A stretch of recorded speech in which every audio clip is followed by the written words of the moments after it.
So yesterday we were on an island in the middle of the largest swamp in the world. This is the Sud, which surrounds the White Nile in South Sudan. And this little island of Payat, there's nobody who usually lives there. The only reason there are people there is because of the fighting that's been going on between the government and rebel forces in South Sudan in recent months.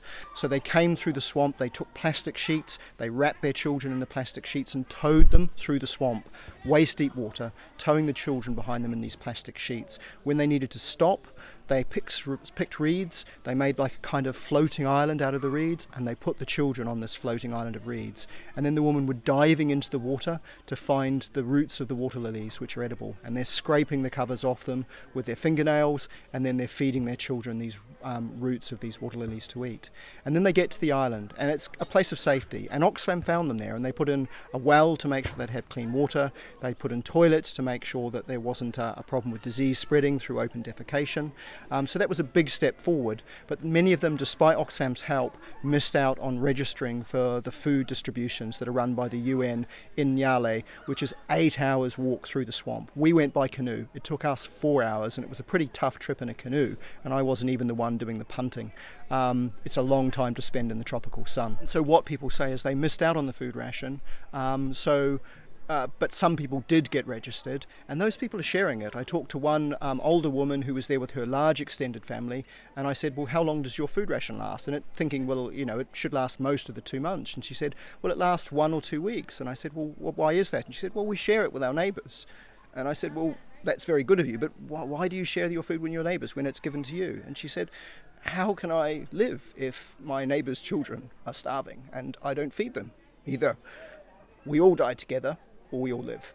And that was her response, and that's the way people are living there. But it does mean that they're still eating those water lilies, and what they're doing now is they're on a solid bit of land, albeit a small one. They're preparing them to make them more nutritious and more palatable. So you bring the water lily out of the swamp, you scrape off the black outer layer to get to the heart of the root.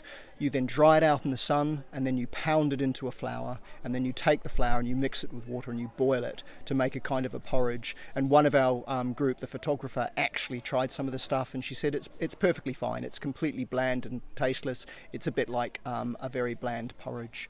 But that's what they're living on, that and a few small fish that the boys go fishing for in the swamps. And we came to the end of that day thinking about how difficult these people's lives were and everything they'd been through and all the challenges they were still facing. And then we went off to bed, and in the night we're staying in these cheap little tents, and in the night there was this gigantic thunderstorm, and we got absolutely drenched. It wasn't that cold, but we were literally sleeping, lying in water. And some of us had better nights than others. I've done a bit of camping, and that wasn't that big a shock for me, but my boss said it was the worst night of his life. But we got up in the morning and we looked at the people around us, and they're living in traditional grass huts. They've maybe got a bit of tarpaulin over the roof, but their homes were completely soaked through. And they're going to be living with that for months because it's the rainy season now. So it was incredibly humbling to think, wow, that was a difficult night for us. For the people around us, that's their life. And this is a place of safety, but it doesn't mean that they've got the things that they need, and it doesn't mean that they're okay. So I'm really hoping we'll be in a position to give them some further help in the future.